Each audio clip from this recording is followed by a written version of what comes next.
If you've been online recently, you know that Taylor Swift just released her brand new album, The Life of a Showgirl, and all weekend long, the internet was abuzz with Swifties all around the world trying to decode the secret messages she leaves in all of her media content.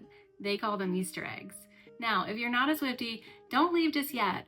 We are going to talk about how one nonprofit used this pop culture trend to amplify their message and engage completely new audiences. It was a stroke of genius and a little risque. We're going to dig into it. Stick around.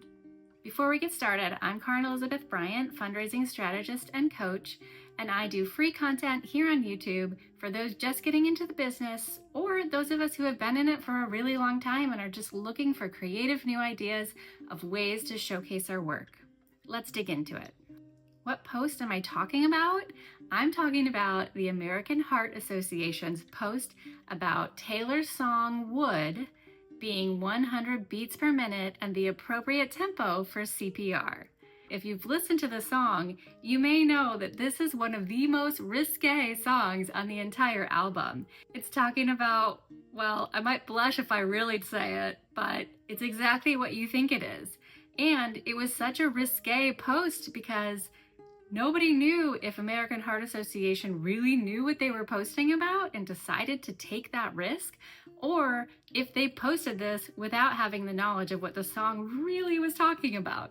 If you're from American Heart Association and you're watching this, please DM me. I would love to know what those conversations were like internally before you made this post. Taylor's album came out on a Friday, and as of Monday morning, this post had 81,000 likes, 495 comments, 2,193 reposts, and this is the shocker, almost 50,000 shares. We dream about social media posts like this that have that kind of reach and impact and engage our audiences in such a powerful way. One of the things I think was genius about this was for some of the audience, they thought this was hilarious. People were finding such joy in reading the comments, giggling about what they were seeing in those comments, and sharing that to their friends who also would probably feel the same way. There were other people who I'm sure read this and were just completely shocked. And maybe for those folks, there was actually a little bit of risk there. Were they harming their brand? Well, that's something that nonprofits weigh all the time. But one of the things I know that so many nonprofits are talking about is how to engage younger audiences. This was a genius way to engage a completely new, younger audience. Hats off to American Heart Association for taking this kind of a risk, and I would love to hear what people are saying now that this post is out there. So let's talk about social media posts. There are several things that make for an effective social media post. First, the post needs to drive mission awareness. Second, it needs to convert that awareness into action so that people are actually engaging with what you're putting out there. 3, we hope that these posts will attract new supporters.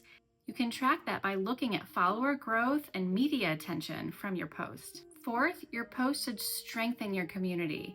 You should see quality comments, reshares, repeat engagement from folks, and you don't want your post to dilute the message or harm your credibility. So that was the risk that American Heart Association took with this post. But they must have decided that the potential to increase awareness and have people know the rhythm for CPR much outweighed the consequences.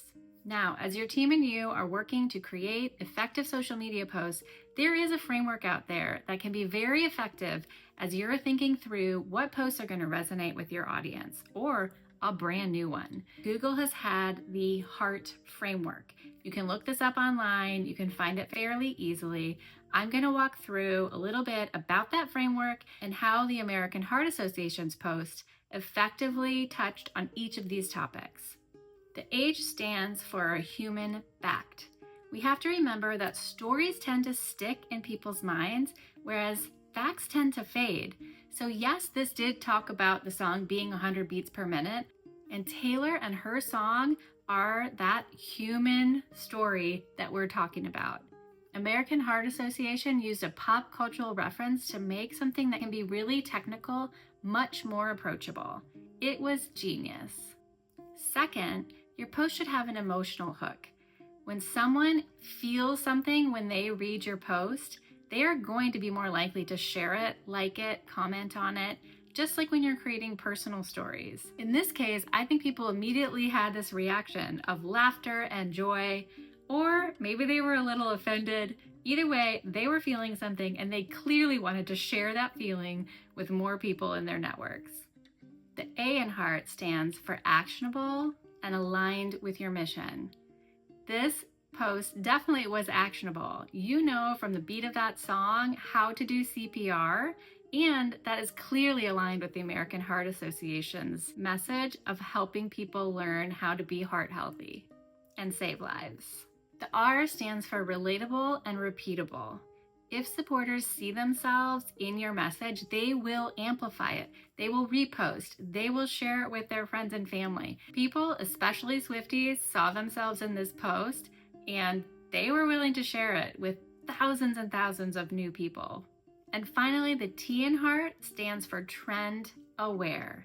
It is always a good idea to be looking at trends in social media and see what's really resonating with people. For the American Heart Association, I wonder if they were planning on doing something like this ahead of time, just knowing how big of a following the Swiftie community is, and that there might be a song that would relate to CPR. It may not be the first time that they've done this. It was genius to be thinking along these lines and to take advantage of that opportunity to amplify their message. So if you're looking to reach new audiences, engage that younger following that we all are working to try to do these days, especially on social media where use is skyrocketing, thinking of this heart framework can really help you create an effective, thoughtful social media post that is going to help you raise awareness for your message and raise more money. Now, take a few minutes, go listen to the song Wood, go check out that American Heart Association social media post, read through some of the comments if you're not too offended, and see exactly why this post was a little risky, but also totally genius. If you found anything in this video that you find useful or insightful, please drop a comment, consider following me. It really helps so that I can continue to keep creating free content like this. And I love to hear what you're thinking. What should we talk about? Please leave me comments and I will do my best to cover all the topics that I know people are wondering about. Happy fundraising!